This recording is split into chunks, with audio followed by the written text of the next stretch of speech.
Nous sommes donc sur ce texte intéressant. La Bible dit que c'est quelques heures seulement qui vont précéder, n'est-ce pas, l'arrestation de Jésus. Et bien aimé dans le Seigneur, j'ai envie de vous rappeler quelque chose, laquelle c'est que nous sommes au 6e mois, que Dieu te bénisse. Nous sommes plutôt au 9e mois. Alléluia. Le mois de l'enfantement. Ce que nous ignorons dans ce texte, c'est que Jésus aussi était sur le point d'enfanter ce qu'on appelle l'Église. Alléluia. Et quand nous voyons ce texte, surtout quand il était à la croix, la Bible nous dit que quand on est venu, quand on a mis à la croix, c'était à la 6e heure. Mais quand il est mort, c'était à la 9e heure. 9e heure.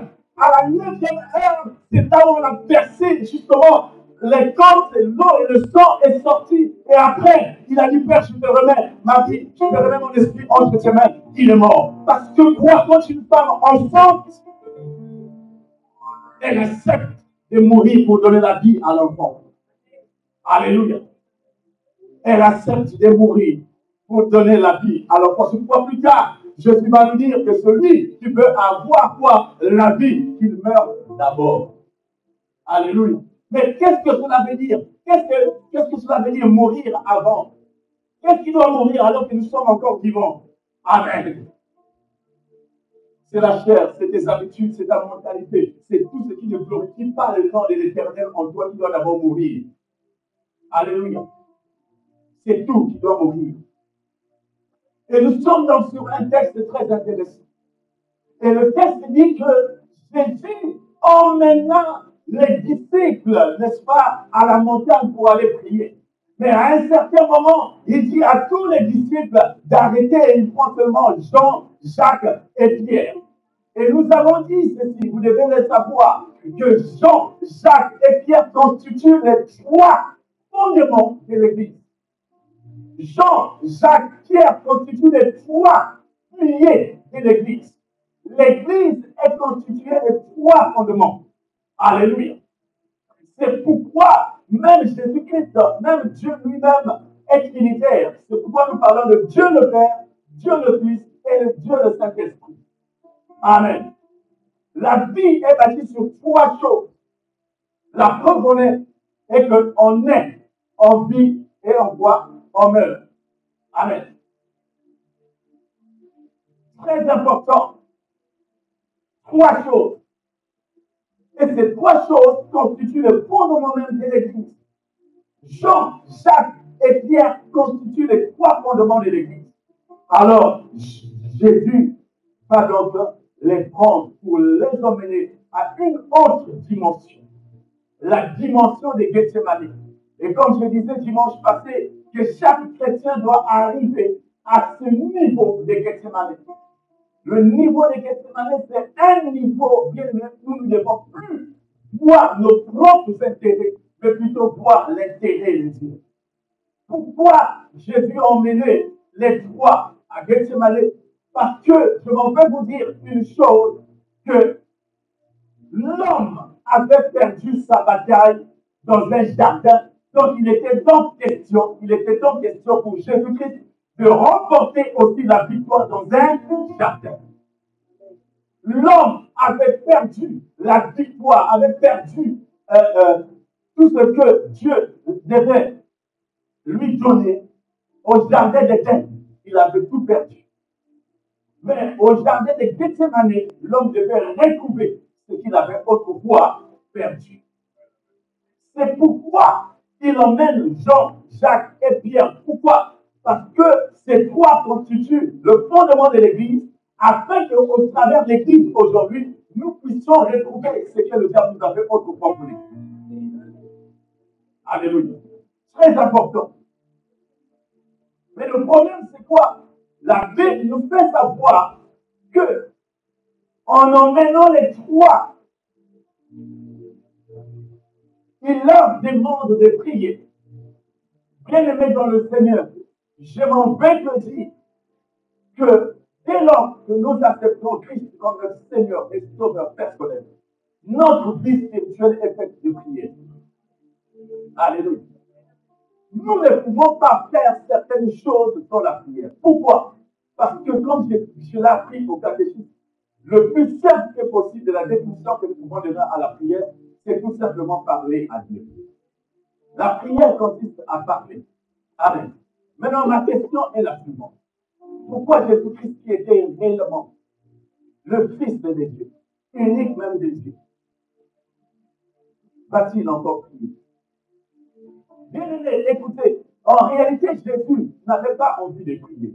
En réalité, Jésus ne pouvait pas prier.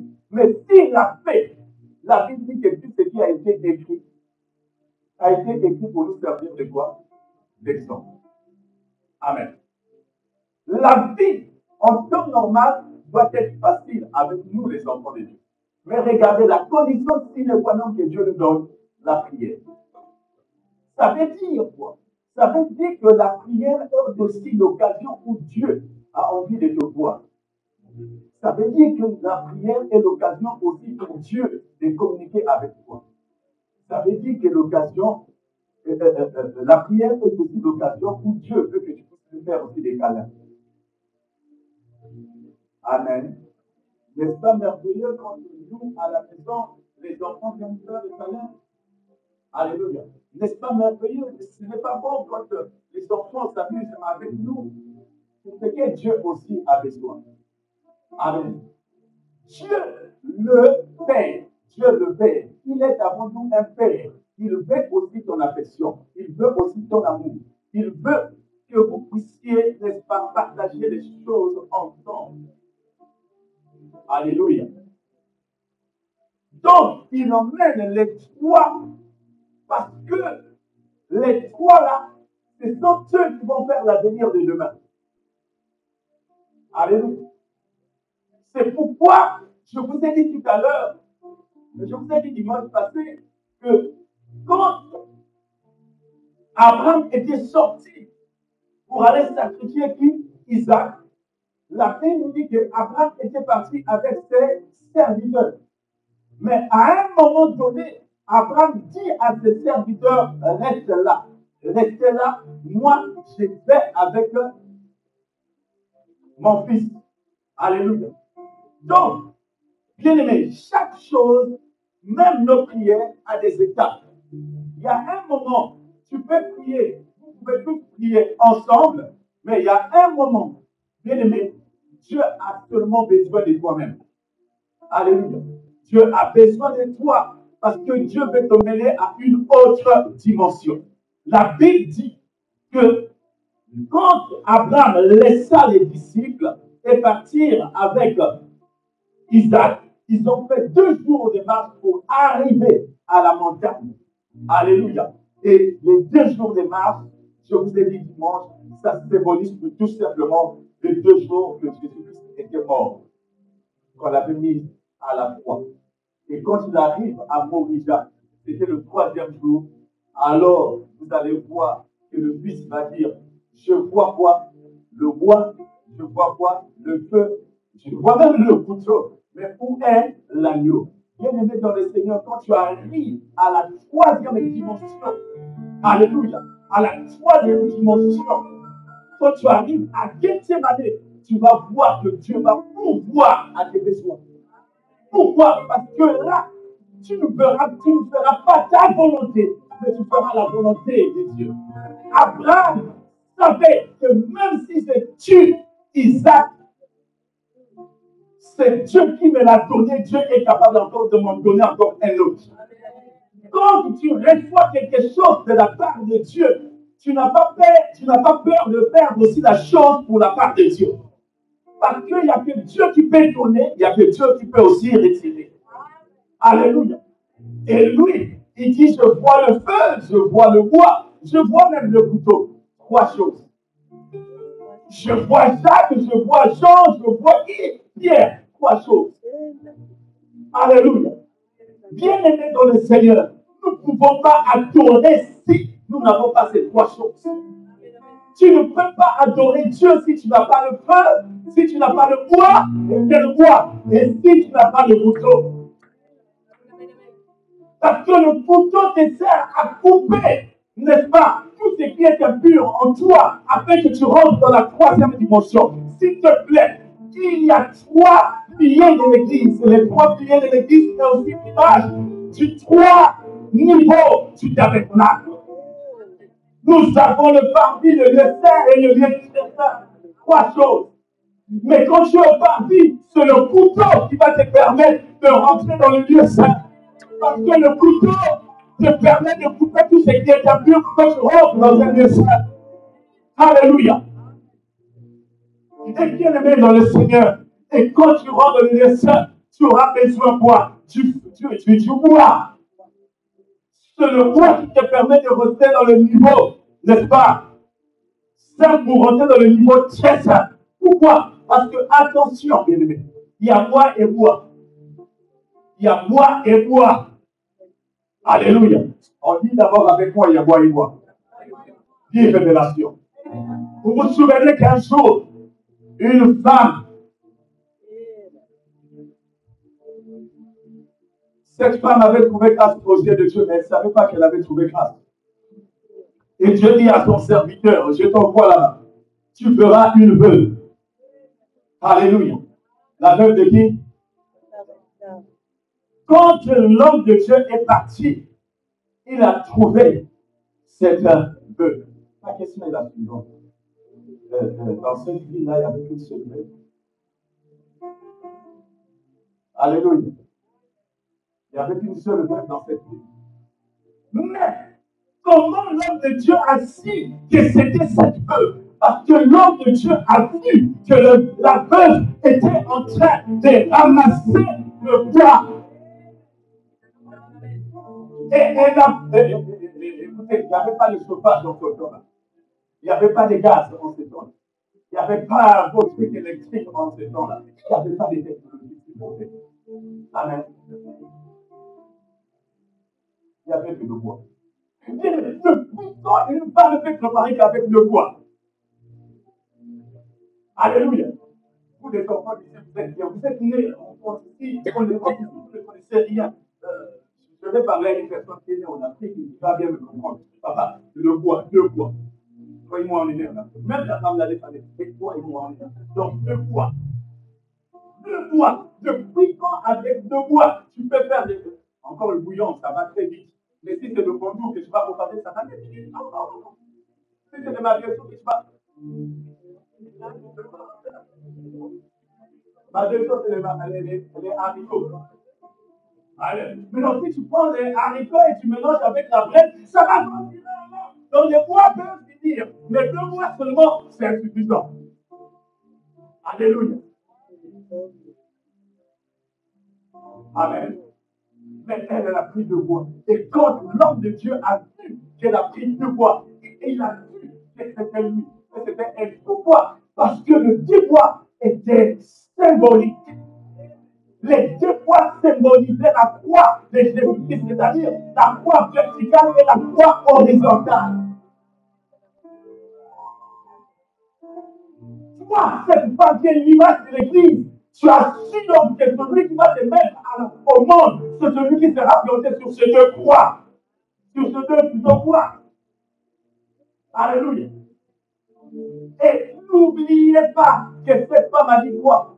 Que j'ai quoi? Un Christ. Nous allons manger, nous allons mourir. Le Fils est l'image de Dieu. Donc c'est lui en fait qui devait être à cette croix. L'image de Jésus. C'est lui qui devait être à cette croix. Le Fils. On va manger, on va mourir. Amen. Mais ce que la femme a oublié, c'est que la femme a oublié, c'est que mais en fait, l'homme de Dieu voulait tout simplement le dire. N'écris rien. Elle ne savait pas. Elle a dit quoi? Qu'on va manger. Après quoi, nous allons quoi? Mourir. Mais ce qu'elle a oublié, c'est qu'en prenant le bois et le Fils qui vont manger cela, au lieu de mourir, comme Christ était mort 2 fois, ce que la femme a oublié, c'est que le 3e jour, le Fils est ressuscité. C'est pourquoi l'homme de Dieu lui dit, ça ne sert pas. Bien, toi qui vois toujours les négatifs, tu vois toujours la mort, tu vois que les choses ne marchent pas, j'ai envie de te dire, tu n'es pas obligé de voir que les choses négatives, mais tu peux aussi positiver les choses. L'homme de Dieu va le dire, ne crains pas, fais-moi d'abord à manger, donne-moi d'abord. Alléluia. Amen. Mais le comble, c'est qu'elle va dire qu'elle avait quoi?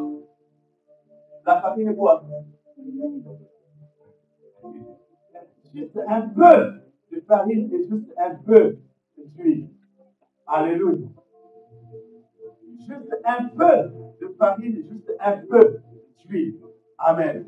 Et nous allons manger. Nous allons mourir. Amen. Bien-aimé dans le Seigneur, j'aime bien le dire. Si tu manges de la farine comme ça, tu auras un problème gastrique. Tu auras des sérieux problèmes avec ton ventre. Tu ne peux pas manger l'huile et la farine. C'est impossible. Mais tu dois mélanger l'huile et la farine et mettre dans le feu pour que ça devienne un gâteau. Alléluia. Je suis en train de te dire que seule la révélation de la parole de Dieu au moyen du Saint-Esprit peut te faire comprendre les Écritures. Alléluia. Il n'y a que ça. Alors, revenons à nos moutons.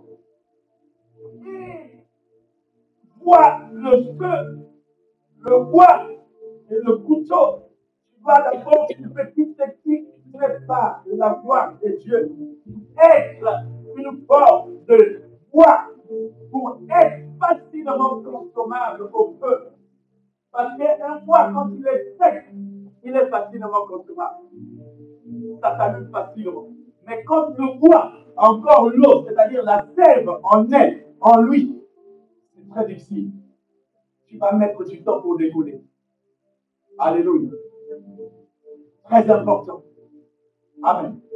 Et quand Abraham a réuni toutes ces trois conditions, au moment où il voulait tuer son fils, la Bible dit que Dieu envoya un ange pour l'empêcher. Et bien aimé dans le Seigneur, chose impossible, la Bible dit qu'il y avait un agneau à la montagne. Amen.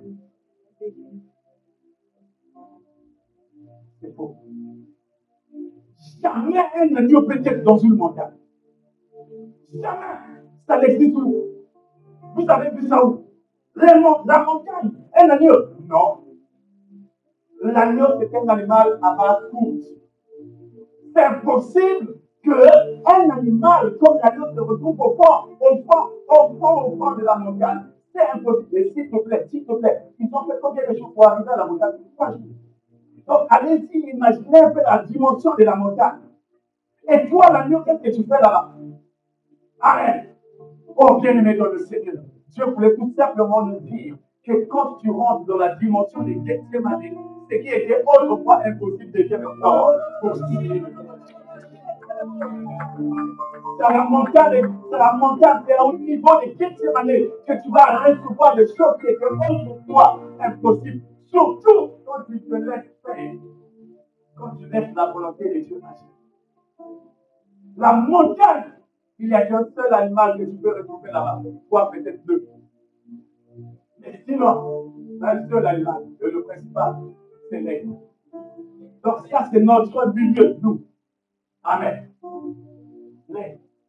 Le fils de moi dans cette niveau. Toi et moi, on est des aigles. Amen. Et Abraham a improvisé notre Dieu pour pouvoir. Amen. Allez-y donc comprendre les niveaux de la foi qu'Abraham avait maintenant. Amen. Parce que toi et moi, si Dieu, on fait un rêve la nuit là, on a encore une voix dans la nuit. Ah oui, jolie. Toi qui chantes au CLC, quand tu chantes, tu regardes que ton mari. À partir d'aujourd'hui, tu vas sacrifier ton mari, tu vas lui mettre un couteau, tu tues tous tes enfants. Bien-aimés dans le Seigneur, je vous dis la vérité que c'est ce jour-là que la chance ne va m'appeler pour la première fois à 2h, 3h du matin. Et la première des choses qu'elle va me dire, c'est que j'ai entendu le diable me parler. Bien-aimés dans le Seigneur, Dieu aussi parle. Amen. Mais Abraham a obéi. Alléluia. Es-tu capable de sacrifier ce que tu as obtenu dans la difficulté à Dieu? Alléluia. Tu as perdu ton Israël par la volonté, parce que tu as obéi à Dieu. L'unique, toi qui hier disais que je vais laisser mon héritage à qui? Mais aujourd'hui, Dieu a pourvu t'a donné Isaac. Es-tu prêt à perdre Isaac, à donner Isaac? Ce que tu as obtenu dans la difficulté, est-ce que tu es prêt à abandonner cela? Alléluia. Vous savez, on commence à lire seulement la parole de Dieu comme étant des histoires.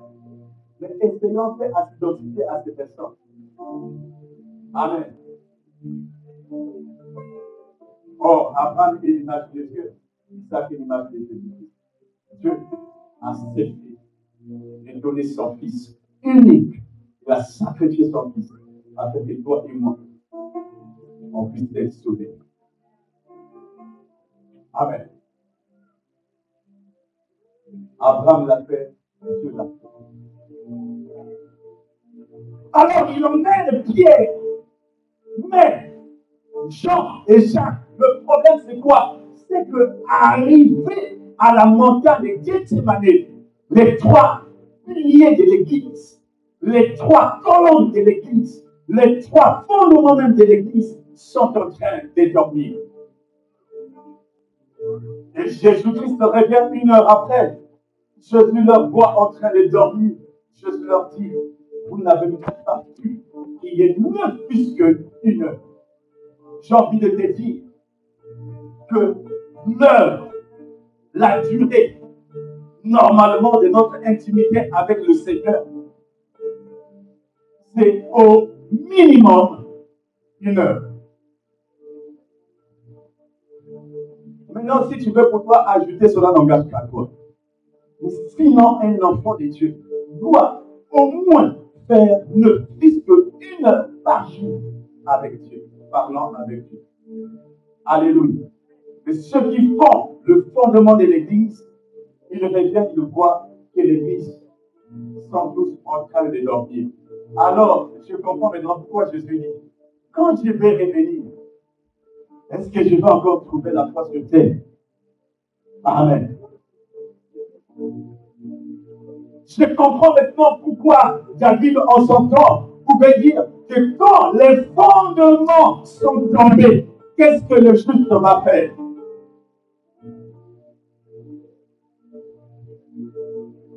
Jésus a besoin d'un soutien. Tu es en train de dormir. L'Église a besoin de se relever. Mais toi, tu es basé à autre chose. L'Église a besoin de monter à une autre dimension. Mais toi, tu es en train de dormir. Et quand je dis dormir, je ne dis pas dormir ici, sur le plan physique. Je tiens ici un langage spirituel. Alléluia. Bien-aimés dans le Seigneur, nous devons nous réveiller. La Bible elle-même dit, réveillez-vous, en fait quoi? En fait le sommeil. Parce que nous dormons trop. Et l'Église est en train de subir des chocs aujourd'hui. Au point où même l'État, même les autorités commencent à prendre des mesures sur l'Église. Alors qu'en temps normal, c'est nous qui devons changer en temps normal les décisions par nos prières. Dieu, en son temps, pouvait dire à son serviteur, je cherche un homme qui se lève, mais je ne trouve pas. Pourquoi? Parce que quand je viens, nous tous, nous sommes en train de dormir. Jean est l'image des bien-aimés. Jean est l'image des bien-aimés. Tu peux être ici l'image des gens. Ça veut dire, Jean, non seulement l'image des bien-aimés, mais c'est surtout l'image de la grâce.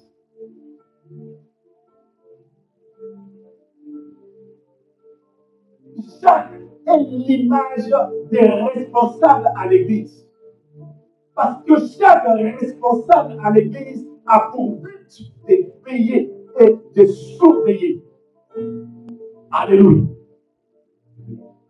Et Pierre est l'image du fondement, l'image de l'Église même, l'image de celui, n'est-ce pas, qui doit arroser la parole de Dieu.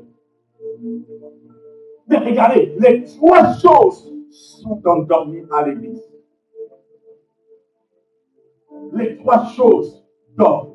Et vous dormez où? À la montagne de Gethsemane. Là où, justement, vous n'êtes pas loin de recevoir la révélation de la parole de Dieu. Alléluia.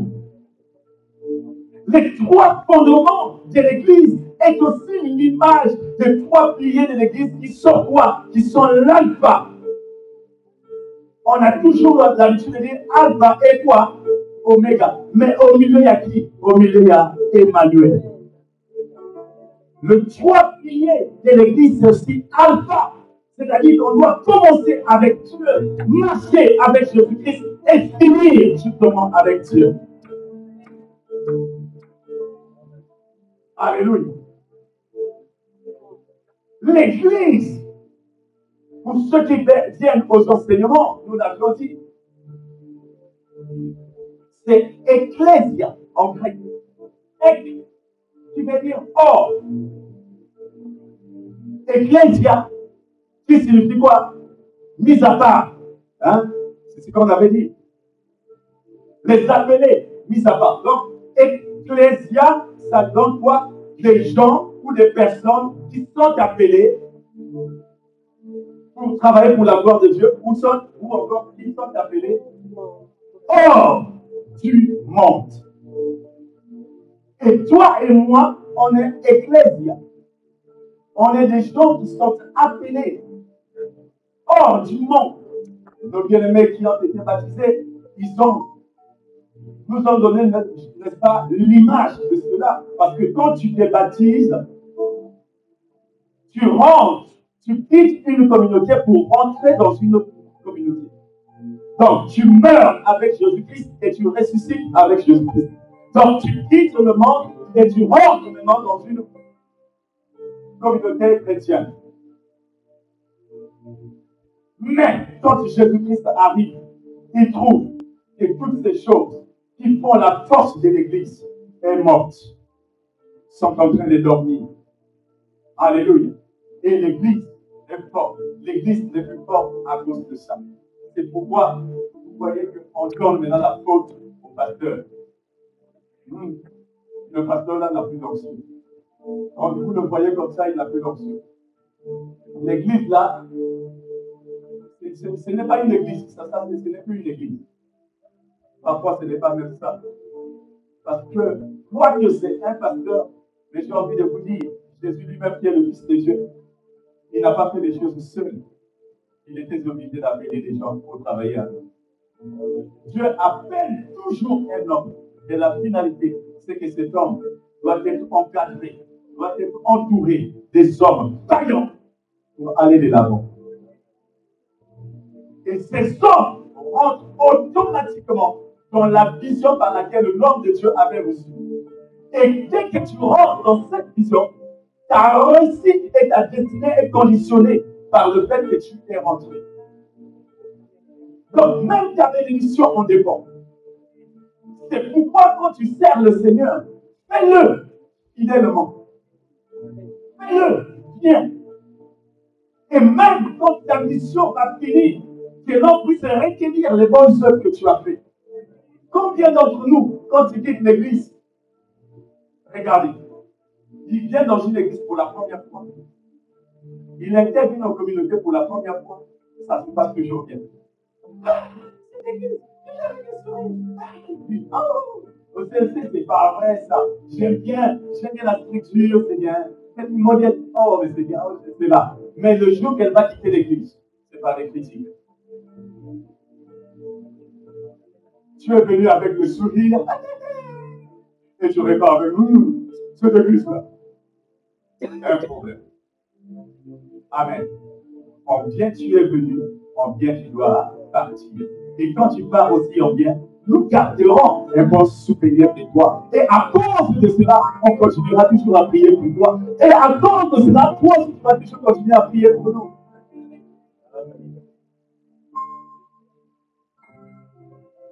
Abraham s'est séparé de l'autre. Or, la séparation n'est pas la division. On peut se séparer, mais on peut garder nos bonnes relations. On se sépare, toi et moi, d'accord, mais on continue à prier ensemble. Bien-aimé dans le Seigneur, 3 fondements. Jésus arrive, il trouve que c'est mort. Et là, nous l'avions lu.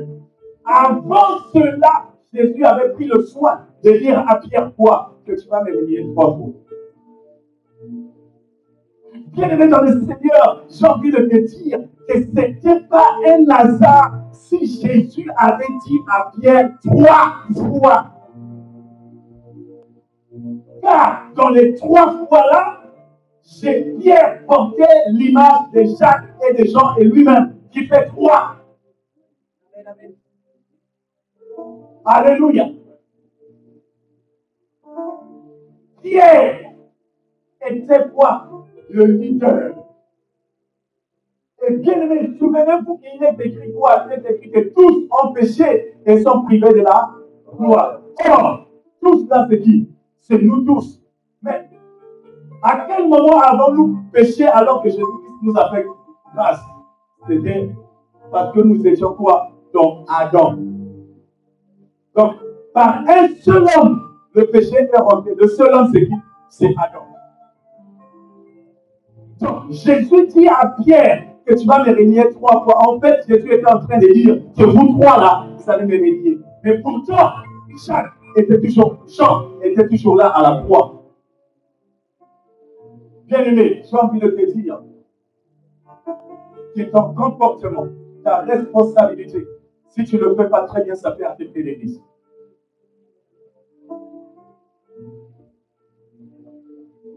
Et la Bible dit, Pierre a régné. Et Pierre a dit, non, on va mourir avec toi. Et même les autres ont dit, oh Seigneur, nous aussi on va mourir avec toi. Bien, vous savez, quand le mal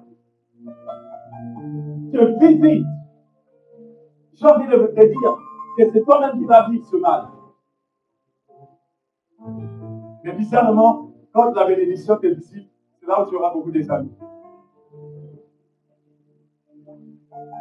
Mais pendant que tu as beaucoup d'amis, la bénédiction est douce. Tu vas voir qu'à cause de cela, tu vas dire des choses. Oh, tu sais comme master. Chez nous, ami, ça veut dire master. D'accord. Même s'il y a un problème dans tes idées, nous sommes là. Nous sommes là, nous serons toujours là pour toi. Tu parles. Parce que tu ne connais pas la dimension des problèmes que je viens avoir. Or, à chaque responsabilité, à chaque niveau de la vie, à chaque niveau de la vie, je dois te dire, sache qu'il y a des épaules. Et plus grande est ta responsabilité, plus grandes seront aussi tes épaules. Toutefois, quand Dieu t'élève, laisse-moi te dire qu'il augmente aussi le niveau de tes épaules. Jésus les a emmenés là, mais ils n'ont pas compris. Et la Bible dit que on a arrêté qui? Jésus. Et c'est là où les autres se réveillent maintenant. C'était trop tard.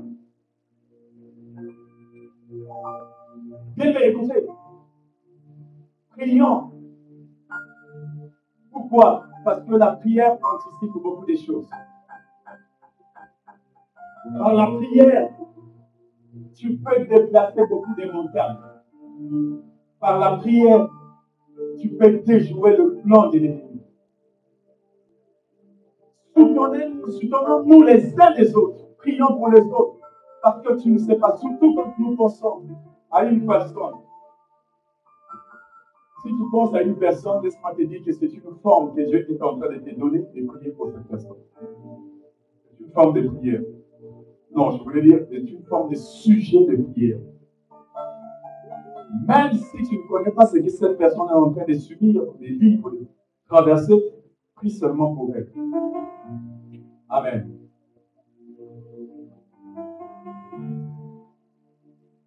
La Bible dit, pour finir, que Jésus a été avec eux. Et le comble, pendant qu'on l'emmenait, la Bible dit que Pierre était en train de le suivre à distance. Bien aimé dans le Seigneur, ça c'est vraiment triste. Il y a des gens qui vous ont vu au temps de gloire, mais qui ont aussi vu le temps de votre chute. Et ces gens de personnes, le plus souvent, ils vous sauvent toujours de loin. La Bible dit que cette fois le juste tombe, cette fois Dieu le relève. On ne sait jamais. Peut-être qu'il va faire un miracle. Quand Jésus était si puissant, peut-être qu'il va faire un miracle. Et si, pendant quand la foule l'avait arrêté, peut-être qu'il va faire un miracle. Là, je suis sûr que Pierre devait me dire, oui, on est de Jésus, C'est sûr. Nous sommes là, mais autre temps, il avait fouillé. Autre temps, il suivait de loin. Il y a des gens qui vous suivent de loin pour regarder, mais est-ce que celui-là ou celle-là, depuis qu'il avait donné sa vie à Jésus-Christ, est-ce que, alléluia. Mais tout en suivant, vous savez, moi par exemple, je supporte l'équipe de Marseille. David n'est pas là. C'est mon faute. Avec David, ton mari, le mari de la sœur Muriel. Quand il m'appelle, c'est justement pour parler du foot. C'est son évangile. On parle du foot et Marseille. Moi aussi, comme j'aime Marseille. On parle. Maintenant, entre moi et David, qui ressemble plus à un Marseillais? Mais c'est David. Pourquoi? Parce que lui, même quand il y a des matchs, il va à Marseille pour aller suivre un week-end immédiat. Mais moi, depuis que je suis en France, je n'ai jamais mis pied à le nom. Je supporte seulement de loin. Alléluia. En fait, je voulais dire quoi? Plus tu aimes quelque chose, plus tu vas ressembler à cette chose.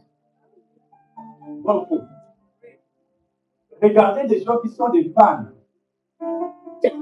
Moi, j'ai vu un reportage, c'est incroyable. C'est vraiment incroyable. Des disciples de Johnny Hallyday. C'est Hallyday ou Hallyday. Et ils chantent comme Johnny. Ils ont des looks comme Johnny. Des vestes et tous des tatouages. Je croyais même que c'était leur petit frère, etc. Mais c'est juste des fans. Ils font même des looks, etc. Et tout. Croyons même qu'ils vont prendre mon look à moi. Non, le look de Johnny. Waouh! Alléluia. En fait, je suis en train de vous dire quoi? Je suis en train de vous dire que les premiers chrétiens, on les appelait chrétiens parce qu'ils ressemblaient plus à Christ. C'est que Pierre a ignoré. C'est que le fait de vivre avec Jésus, il y a déjà quelque chose, une image de Jésus qui était maintenant en toi. Donc, bien que tu fouilles, mais on voit toujours quelque chose, une marque de Christ en toi. Et je veux dire à toutes ces personnes ici, tu t'es peut-être refroidi, mais laisse-moi te dire qu'il y a encore la marque de Christ en toi. Plus loin tu es tombé, mais laisse-moi te dire que tu peux encore entendre cette voix de Christ qui te dit relève-toi et viens, reviens. Loin que tu es, mais regarde en réalité, tu vas voir Jésus-Christ. Pierre avait oublié cela. À tel point qu'on l'a détecté. Oh. Je veux pourquoi. Mais toi, tu es de Jésus-Christ, toi, tu. Non. Ah, vous vous souvenez de cette histoire-là, l'homme de Dieu, qui on avait invité à la fête.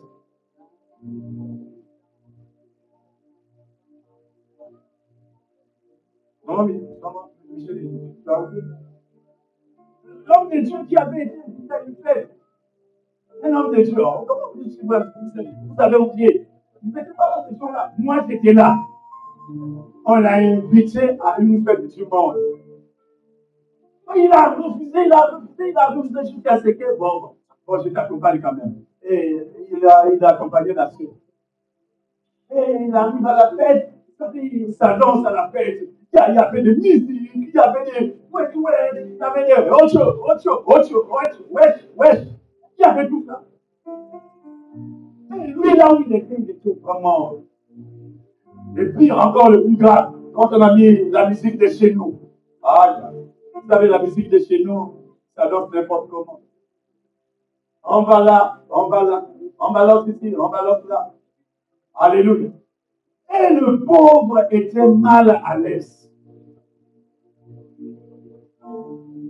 Et curieusement, la sœur a dit, viens, on va danser. Mais non, je ne peux pas danser. Viens, on va danser. Mais non, on la danse. Oh, Pascal, toi aussi, chaque chose à son temps. Pire encore, tu n'as même pas pris la bière ou quoi. C'est moins grave. Danse seulement et tout. Il a cédé.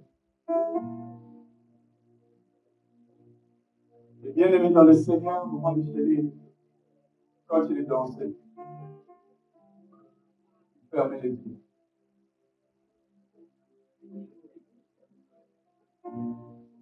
Et pendant qu'il danse, il dit, Seigneur, c'est mon corps qui dort, mais mon esprit est connecté à toi.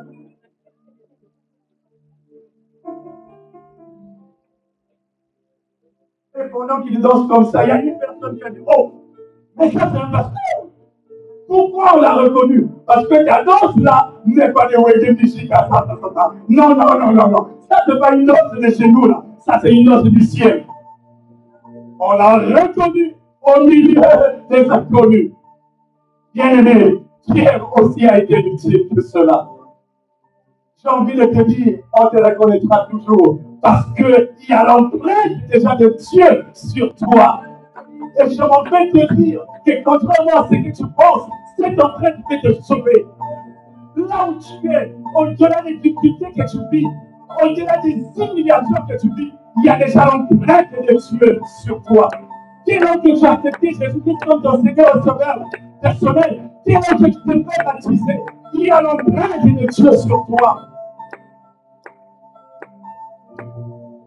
Au-delà des humiliations rejetées, et quoi, cette empreinte-là, on saura que tu as toujours quelque chose de Dieu. Et bien, la bonne nouvelle, c'est que quand tu as quelque chose de Dieu en toi, ça te dit que la Bible dit, il y a encore de l'espoir pour ceux qui vivent. Et à l'instant même, le coq a chanté une fois, deux fois, troisième fois. La Bible dit, avant même troisième fois, Pierre s'est souvenu. Pourquoi s'est souvenu? Parce qu'il y avait l'empreinte de Jésus-Christ sur lui. Et à l'instant même, Pierre commençait à pleurer. Ça veut dire quoi? Il a reconnu péché, j'ai renié. Maintenant, j'ai encore l'empreinte de Jésus-Christ sur moi. Le fait de se réveiller, le fait de pleurer, c'est l'image de moi, c'est l'image de la repentance, l'image du pardon, l'image de tout. Bien-aimé dans le Seigneur, je suis en train de te dire que même si tu dors, tu peux encore te réveiller. Même si tu dors, tu peux encore te réveiller. Le chant du coq, ça symbolise tout simplement les prédications que tu entends. Le chant du coq, ça symbolise la musique chrétienne que tu entends. Que ces choses te réveillent là où tu es en train de dormir. Réveille-toi car l'heure a sonné. Église CSC, réveille-toi car l'heure a sonné. Entends le coq. Entends le chant du coq.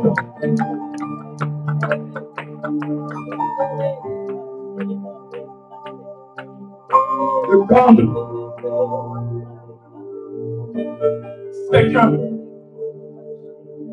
Chez nous, le coq chante rarement à midi, rarement l'après-midi, mais ça chante toujours très tôt le matin. Alléluia. Très tôt le matin. L'image du réveil. L'image du réveil. Le chant du coq, ça symbolise le réveil. Et bien aimé dans le Seigneur, je vais finir en te disant que le coq a chanté 3 fois. Pas 2 fois, mais 3 fois. Le coq a chanté pour Pierre, il a chanté pour Jacques, il a chanté pour Jean, comme pour dire les 3 fondements de l'église. Allez, réveillez-vous! Réveillez-vous! Réveille-toi, simplement! Réveille-toi! Que les 3 dimensions de ta vie se réveillent.